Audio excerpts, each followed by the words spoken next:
இப்போ வந்து ஒருத்தவங்க வந்து பிரதமையில பிறந்திருக்காங்க, முதல் திதியான பிரதமையில பிறந்திருக்காங்க அப்படின்னா அவங்க வாழ்க்கையில வந்து துலாமும் மகரமும் வந்து திதி சூன்ய ராசிகள், ஆகாத ராசிகள் அப்படின்னு சொல்லிட்டாங்க. ஆனா நிறைய ஆராய்ச்சி பண்ணி பார்த்ததுல வந்து பிரதமை திதியில ஒருத்தவங்க பிறந்திருக்காங்கன்னா அவங்க வாழ்க்கையில தவிர்க்க முடியாத நபர்.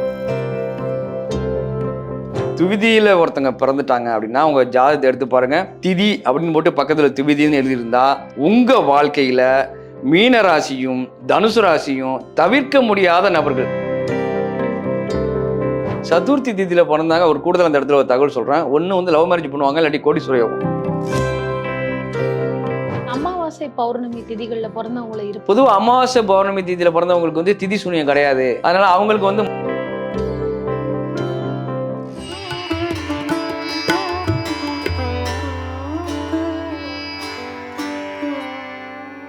பிரணவ மந்திரம் நேயர்களுக்கு அன்பு வணக்கம்.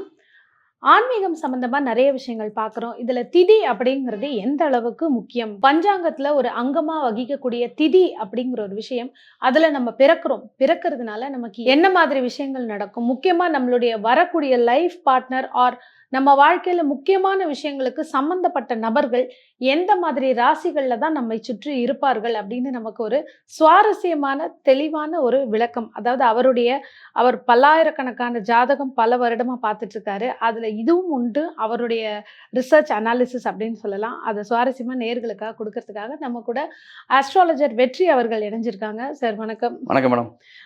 நிறைய ஜாதகம் பார்த்துருப்பீங்க, நிறைய பலன்கள் சொல்லியிருப்பீங்க. இதுல இந்த திதி அப்படிங்கிறது வந்து பெரிய ஒரு முக்கியத்துவமா யாரும் எடுக்க மாட்டாங்க. ராசி கட்டம், நட்சத்திரம், நவாம்சம்னு இப்படிதான் போயிருப்பாங்க. நீங்க ஆனா ஒவ்வொன்றும் பேசுறீங்க. கரணம், திதி அப்படின்னு சொல்லி ஒன்னொன்னா பேசுறீங்க. இதுல இன்னைக்கு நம்ம திதியை பத்தி நேயர்களுக்கு கொடுக்கலாம். இந்த 15 திதிகள் இருக்கு. இதுல வந்து ஒவ்வொருத்தரும் ஒவ்வொரு திதியில பிறந்திருப்பாங்க. நீங்க வந்து ரொம்ப துல்லியமா என்கிட்ட வந்து சொல்றீங்க, இல்ல உங்களை சுத்தி இருக்கக்கூடிய நபர்கள் இந்த திதியில பிறந்திருந்தா இந்த ராசிகள்ல தான் உங்களை சுத்தி இருப்பாங்கன்னு. அது கரெக்டா இருக்கு. ஏன்னா நாங்க இப்ப கொஞ்ச நேரம் முன்னாடி சில விஷயங்கள்லாம் வந்து நீங்க சொல்றது சரியா இருக்காங்கிற மாதிரி பார்க்கும்பொழுது சரியா இருக்கு, எல்லாருக்குமே கரெக்டா வந்தது. சோ நேயர்களுக்கு இது நம்ம ஒரு தொகுப்பா கொடுக்கலாம். முதல்ல பிரதமை திதியில இருந்து துவங்கிக்கலாம். ஒருத்தர் வந்து பிரதமை திதியில பிறந்திருக்காங்க, அது ஆணோ பெண்ணோ, அவங்கள சுத்தி இருக்கக்கூடிய பார்ட்னரோ இல்லாட்டி குடும்ப நபர்களோ இல்ல நண்பர்களோ இல்ல முக்கியமான பிசினஸ் பார்ட்னரோ யாரோ ஒருத்தர் எந்த ராசிகள்ல இருக்க வாய்ப்பு இருக்கு? இப்ப திதியை பிடித்தால் விதியை வெல்லலாம் அப்படின்னு ஒரு பழமொழி இருக்குது. ஏன்னா திதி தான் செல்வத்தை கொடுக்கக்கூடியது, செல்வத்தை பற்றி சொல்லக்கூடியது. நம்ம வந்து எந்த ரூட்டில் போய் நம்ம பணம் சம்பாதிக்க முடியும் அப்படிங்கிறத ஒருத்தங்க பிறந்த திதியை வச்சு சொல்லிடலாம். அது ஒரு தனி சாப்டர். அது அழகாக ஒரு வேலை செய்யும். இப்போ இந்த திதியில் பிறந்தா இந்த ரூட்டு, இந்த வேலை, இந்த தொழில் எடுத்து அவங்க மூவ் பண்ணாங்க அப்படின்னா அவங்களுக்கு வந்து பொருளாதாரத்தில் கண்டிப்பாக மேம்படும், வளர்ச்சி அடைவாங்க. அதுதான் இவங்களுக்கு வந்து பணம் வரக்கூடிய ரூட்டு. அதுதான் திதி சொல்லுது. இப்போ நான் பார்க்குறது வந்து அப்படின்னா, இது நான் ஒரு புதிய ஒரு கோணத்தில் நான் ஆராய்ச்சி பண்ணதில் வந்து கிடைச்ச ஒரு விஷயம். என்கிட்ட ஒரு ஓலைச்சுவடி இருக்குது, அதில் கிடைச்ச விஷயம்னு வச்சுங்களேன். இதில் வந்து எப்படி அப்படின்னா, இப்போ வந்து பிரதமையில் ஒவ்வொரு திதியிலும் ஒருத்தவங்க பிறந்திருப்பாங்க. அப்போ ஒவ்வொரு திதியிலையும் பிறந்தவங்களுக்கு முக்கியமாக அவங்க வாழ்க்கையில் அங்கம் வகிக்கக்கூடிய ராசி எது அப்படின்னு சொல்லிடலாம். பொதுவாக திதி சூனியம், ஒவ்வொரு திதிக்கும் திதி சூனியம் ஆகாத ராசி அப்படின்னு சொல்லி 2 ராசி இல்லை 3 ராசி இருக்கும். அதை வந்து நான் பார்த்த விதம் அப்படின்னா, ஆகாத ராசின்னு எதை வச்சு சொன்னாங்கன்னு தெரியாது. ஆனால் இப்போ வந்து ஒருத்தவங்க வந்து பிரதமையில் பிறந்திருக்காங்க, முதல் திதியான பிரதமையில் பிறந்திருக்காங்க அப்படின்னா அவங்க வாழ்க்கையில் வந்து துலாமும் மகரமும் வந்து திதி சூன்ய ராசிகள், ஆகாத ராசிகள் அப்படின்னு சொல்லிட்டாங்க.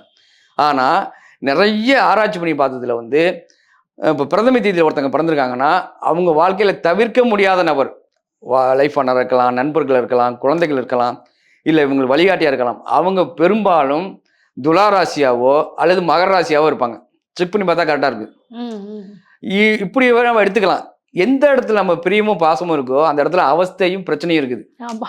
அதனால வந்து அந்த திதி சூனியம்னு சொல்லியிருக்கலாம். தவிர இந்த திதியில பிறந்தவங்களுக்கு இந்த ராசிக்காரங்க வந்து மிகப்பெரிய ஒரு வசியத்தை கொடுக்குற மாதிரி தான் இருக்காங்க. லவர்ஸாக இருக்கலாம், லைஃப் பார்ட்னராக இருக்கலாம், நண்பர்களாக இருக்கலாம், குழந்தையா இருக்கலாம், முக்கியமான நபர்கள், நம்ம வாழ்க்கையில் முக்கியமான நபர்கள் நினைக்கிறவங்க இந்த ராசியில் இருப்பாங்க. அதாவது பிரதமையில் பிறந்தவங்களுக்கு வந்து மகர ராசியிலையோ அல்லது துலா ராசியிலையோ அமைஞ்சிருக்கிறதுக்கு வாய்ப்பு அதிகம். அடுத்ததாக துவிதியை திதி இதுல பிறந்திருக்காங்க. இப்போ ஒருத்தங்க துவிதியை திதியில பிறந்தாங்க அப்படின்னா அவங்க வந்து அவங்களுக்கு வந்து வாழ்க்கையில் முக்கியமான வாழ்க்கையில் சந்திக்கக்கூடிய நபர்கள், இல்லை அவங்க கொஞ்சம் பாசம் வச்சிருக்கிற நபர்கள், அவங்க கூட இருக்கிற நபர்கள் வந்து பெரும்பாலும் வந்து தனுசு ராசியில் பிறந்தவங்களோ அல்லது மீன ராசியில் பிறந்தவங்களோ கட்டாயம் இருப்பாங்க. இருப்பாங்க. ஆமா, துவிதியில ஒருத்தங்க பிறந்துட்டாங்க அப்படின்னா அவங்க ஜாதகத்தை எடுத்து பாருங்க. திதி அப்படின்னு போட்டு பக்கத்துல திவிதின்னு எழுதியிருந்தா உங்க வாழ்க்கையில மீன ராசியும் தனுசு ராசியும் தவிர்க்க முடியாத நபர்கள். திவிதி திதியில பிறந்தவங்களுக்கு இந்த 2 ராசிக்காரங்க. ஓகே, அடுத்ததா திருதியை. திருதியை திதியில பிறந்தவங்களுக்கு வந்து எப்படி அப்படின்னா மகர ராசியும் சிம்ம ராசியும்.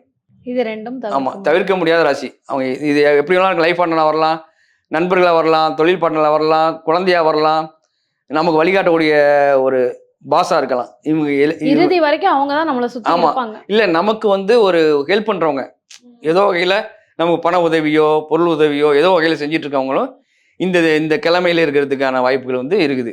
ஓகே, அடுத்ததாக பாத்தீங்கன்னா சதுர்த்தி திதியில பிறந்திருக்காங்க அப்படின்னா அவங்களுக்கான ஒரு ஃபேவரான ஆர் ஹெல்ப் பண்ணக்கூடிய, இல்ல வந்து நீங்க சொல்ற மாதிரி திதி சூன்யம் ஆகாத ராசிகள் எப்படி வேணா எடுத்துக்கலாம். சதுர்த்தி திதியில பிறந்தாங்க. ஒரு கூடுதல் அந்த இடத்துல ஒரு தகவல் சொல்றேன். ஒன்று வந்து லவ் மேரேஜ் பண்ணுவாங்க, இல்லாட்டி கோடீஸ்வர யோகம் இந்த திதியில பிறந்தவங்களுக்கு வந்து ஆகும். இந்த திதியில பிறந்தவங்களுக்கு ரிஷப ராசி அல்லது கும்பராசி, இந்த ராசிக்காரங்க தவிர்க்க முடியாத நபராக இருப்பாங்க. இந்த ராசிக்காரங்க ஏதோ ஒரு வகையில் இவங்களுக்கு உதவிகரமாகவோ நட்பாகவோ பாசமாகவோ லைஃப் பார்ட்னராகவோ இருக்கிறதுக்கான வாய்ப்புகள் வந்து அதிகம். கட்டாயம் இருப்பாங்க. இந்த 2 ராசியில் ஒரு ராசி நிச்சயமா இருக்கும் அவங்க லைஃப்ல. ஓகே, அடுத்ததாக பஞ்சமி திதி. பஞ்சமி திதியில பிறந்தவங்களுக்கு வந்து பார்த்தீங்கன்னா கன்னி ராசியும் மிதுன ராசியும் திதி சூன்ய ராசின்னு சொல்லியிருக்காங்க, ஆகாத ராசின்னு சொல்லியிருக்காங்க. ஆனால் இந்த 2 ராசியில தான் அவங்களுக்கு ஆகக்கூடிய நபர்கள் இருப்பாங்க. அவங்களுக்கு ஏதோ அவங்களால ஏதோ ஒரு விஷயம் ஆகும். நட்பு பாசம் எல்லாத்துக்கும் சொல்ற மாதிரி தான் தவிர்க்க முடியாத நபர். இந்த 2 ராசியில ஒரு ராசினாலும் கட்டாயமா இருப்பாங்க.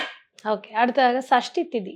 சஷ்டி திதியில பிறந்தவங்களுக்கு வந்து சிம்மம் விருச்சகம் மேசம், இந்த 3 ராசிக்காரங்க வந்து தவிர்க்க முடியாத ராசியா இருப்பாங்க. இது வந்து ஒரு காலகட்டத்துல தவிர்க்க முடியாததா இல்ல திதி சூன்யமா இல்ல அன்ஃபேவரா இருந்துட்டு அப்புறம் கூட அது ஃபேவரா. உதாரணத்துக்கு நான் சொல்றேன், இந்த சஷ்டி திதியில பிறந்தவங்க வந்து சிம்ம ராசியோ விருச்சிக ராசியோ மேசராசியோ லவ் பண்ணி இருக்கிறது வாய்ப்பு இருக்குது. ஆனா அவங்க இப்ப இல்லாம இருக்கலாம். ஆனா அவங்கள பத்தி எண்ணங்கள் வந்து அதிகமா இவங்க மனசுல ஓடிட்டு இருக்கும்.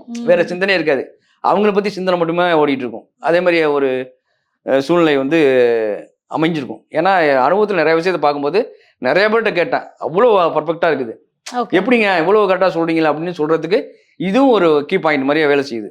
சூப்பர். அடுத்ததாக பார்த்தீங்கன்னா சப்தமி திதி. சப்தமி திதியில பிறந்தவங்களுக்கு வந்து தனுசு ராசியும் கடக ராசியும் தவிர்க்க முடியாத ராசி. ஏதோ ஒரு வகையில தனுசு ராசியில பிறந்தவங்களோ கடகராசியில பிறந்தவங்களோ இவங்க வாழ்க்கையில மிகப்பெரிய தாக்கத்தை ஏற்படுத்தியிருப்பாங்க. இந்த உதாரணத்துக்கு இப்போ வந்து நான் சப்தமி திதியில பிறந்திருக்கேன்.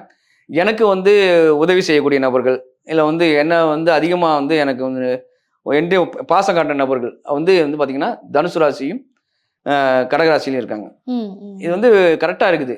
இப்போ வரைக்கும் வந்து என் வாழ்க்கையில் வந்து முக்கியமாக ஒரு பங்காற்றுறாங்கன்னா இந்த 2 ராசிக்காரங்க இருக்காங்க. 2 ராசி. ஓகே, அடுத்ததாக பார்த்தீங்கன்னா அஷ்டமி திதி. அஷ்டமி திதியில் பிறந்தவங்களுக்கு வந்து கன்னி ராசியும் மிதுன ராசியும் திதி சூன்ய ராசிகள் அப்படின்னு சொல்லியிருக்காங்க. ஆனால் இந்த 2 ராசியில தான் இவங்களுக்கு வந்து ஹெல்ப் பண்ணக்கூடியவங்க முக்கியமான நபர்கள் வந்து இருப்பாங்க.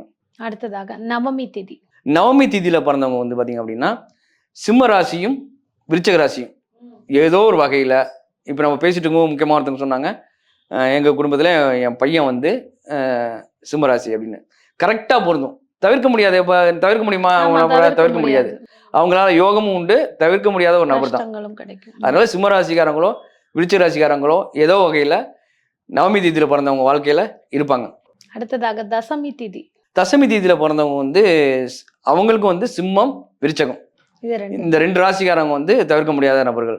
அடுத்ததாக ஏகாதேசி திதி. ஏகாதசி திதியில பிறந்தவங்களுக்கு குரு வீடான தனுசு ராசியும் குரு வீடான மீன ராசியும் வந்து தவிர்க்க முடியாத நபர்கள். ஓகே, இவங்க லைஃப்ல இருப்பாங்க ஏகாதசி. ஆமா. அடுத்தது துவாதசி திதி. துவாதசி திதியில பிறந்தவங்களுக்கு வந்து சுக்கிரன் வீடான துளாராசியும் சனி வீடான மகர ராசியில பிறந்தவங்களும், அதாவது துளாராசியில பிறந்தவங்களும் மகர ராசியில பிறந்தவங்களும் தவிர்க்க முடியாத நபர்களா இவங்க வாழ்க்கையில எப்பவுமே இருப்பாங்க. அடுத்தது வந்து திரையோதசியில பிறந்தவங்க வந்து சிம்ம ராசியும் ரிஷப ராசியும். திரையோதசியில பிறந்தவங்களுக்கு சிம்மமும் ரிஷபமும் கட்டாயம் அவங்க வாழ்க்கையில ஏதோ வகையில வருவாங்க. இன்னைக்கு இல்லைனாலும் நாளைக்கு வருவாங்க. ஆமா, விசாரிச்சு பார்த்தோம்னா தெரியும். நீங்க என்ன இல்லையே நீங்க சொல்ற மாதிரி இல்லையா ஃபியூச்சர்ல வருவாங்க, முக்கியமான நபர் வருவாங்க, காத்திருக்காங்கன்னு அர்த்தம் உங்களுக்காக. அப்படியே நம்ம எடுத்துக்கணும் இந்த இடத்துல. சரி, அடுத்ததாக சதுர்தசி.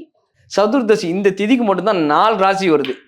இந்த பொதுவாக 4 ராசி ஆகாத ராசின்னு சொல்லியிருக்காங்க. அதாவது மிதுனம், கன்னி, தனுசு, மீனம், இந்த 4 ராசியும் வந்து சூன்யம். அதாவது அவங்களால இவங்களுக்கு பாதிப்புகள் தான் அதிகம். அது வந்து நன்மைகளை விட. அதுலயும் ஒரு உண்மை இருக்கு. எப்படி அப்படின்னா அதுல வந்து அந்த ஜாதக ரீதியா லக்ன ரீதியா அதை பார்த்தோம் அப்படின்னா நிறைய விஷயங்கள் அது வந்து அது கரெக்டா இருக்கும். ஆனா மேலோட்டமா அது வந்து ஜாதக ரீதியா பார்க்கும்போது அப்படி. ஆனா ஜென்ரலா பார்க்கும்போது இந்த திதியில பிறந்தா இந்த ராசிக்காரங்க தவிர்க்க முடியாம இருக்கிறாங்கிறது கரெக்டா இருக்குது. ஆராய்ச்சி பண்ணி பார்த்தோம்னா நிச்சயமா புரிந்து. எப்பொழுதுமே வந்து ஏட்டில் இருக்கிறத விட அனுபவ கல்வி வந்து பெஸ்ட்னு சொல்லுவாங்க. அப்போ வந்து அப்படி பார்க்கும்போது இப்போ நம்ம சொன்ன தேதியில எல்லாரும் பிறந்திருப்பாங்க. ஒவ்வொருத்தவங்க ஒரு தேதியில பிறந்திருப்பாங்க. அவங்க வாழ்க்கையில் இந்த ராசியில் கட்டாயம் இருப்பாங்க. நிச்சயமா இதுல அமாவாசை பௌர்ணமி திதிகள்ல பிறந்தவங்களை இருப்பாங்க. பொதுவா அமாவாசை பௌர்ணமி தேதியில பிறந்தவங்களுக்கு வந்து திதி சூனியம் கிடையாது. அதனால அவங்களுக்கு வந்து மற்ற கிரகங்களை வச்சு நம்ம பார்த்துக்க வேண்டியதான். ஜாதகப்படி என்ன இருக்கோ ஜாதகப்படி. அதற்கேத்த மாதிரி நம்ம சாதகமா ஆமா சொல்லிக்கலாம். ஆமா இன்னைக்கு பாத்தீங்கன்னா சுவாரஸ்யமா விறுவிறுப்பா இருந்தது. அந்த கொஸ்டினரி ரவுண்ட் மாதிரி அடுத்தடுத்த திதிகள்ல பிறந்திருந்தா இவங்க தான் உங்களை சுத்தி இருப்பாங்க அப்படின்னு நம்ம சுவாரஸ்யமா நிச்சயமா. கொடுத்துருக்கோம். தொடர்ந்து அடுத்தடுத்த பதிவுகளும் இதே மாதிரி நேயர்களுக்கு ஒரு பயனுள்ள பதிவா தரலாம். நிச்சயமா புதுசா ஏதாவது சொல்லணுங்கிறது தான் நம்மளுடைய ஆர்வம். கண்டிப்பா. ஜோதிடம் வாழணும், ஜோதிடம் வந்து செழிக்கணும், ஜோதிடர்கள் நல்லா இருக்கணும் பொதுவா அப்படிங்கிறதுல நிறைய விஷயத்த வந்து நம்ம கிளாஸா கூட எடுத்துட்டு இருக்கேன். ஜோதிடம் வந்து ஓகே. இது வரைக்கும் யாரும் சொல்லாத விஷயங்களை நான் வகுப்பா கூட எடுத்துட்டு இருக்கேன். ஓகே. மொத்தத்தில் வந்து ஜோதிடம் வந்து ஜோதிடத்தில் உள்ள அவப்பெயர்லாம் நீங்கி ஜோதிடத்துக்குன்னு ஒரு பெயர் எப்போதுமே நிலைச்சிருக்கணும். அதுதான் நம்ம முன்னோர்களுக்கு செய்யற நம்ம வந்து பிரீதி, நம்மளுடைய பிரீதி. ஏன்னா அன்பு. இந்த காலகட்டத்துல ஜோசியம் கத்துக்கணும்னு நிறைய பேர் ரொம்ப ஆர்வமா இருக்காங்க. யங்ஸ்டர்ஸ் ஆமா. காலேஜ் படிக்கிறவங்க எல்லாம் கூட, ஸ்கூல் படிக்கிற குழந்தைங்க எல்லாம் கூட எனக்கு தெரிஞ்சு கண்டிப்பா ஒரு 10th +1 +2 வரும்போது நமக்கு என்ன நடக்க போகுதுன்ற சுவாரஸ்யமா யோசிக்கக்கூடிய குழந்தைகளும் இருக்காங்க. நிச்சயமா இந்த மாதிரி சுவாரஸ்யமா கனெக்ட் பண்ணும்போது அவங்களுக்கு அது போரிங்கா இருக்காது. கிளாஸ் ஒண்ணு அந்த ரியாலிட்டியை தூக்கி கொடுக்குறீங்க கரெக்டா அவங்க கையில. நிச்சயமா. இதுதான் உங்க வாழ்க்கையில நடக்க போற விஷயம்னு தொடர்ந்து நேயர்கள்கிட்ட அடுத்தடுத்த பதிவுகள்லையும் நம்ம வந்து பேசலாம் சார். ஓகே, நன்றி. ரொம்ப நன்றிங்க.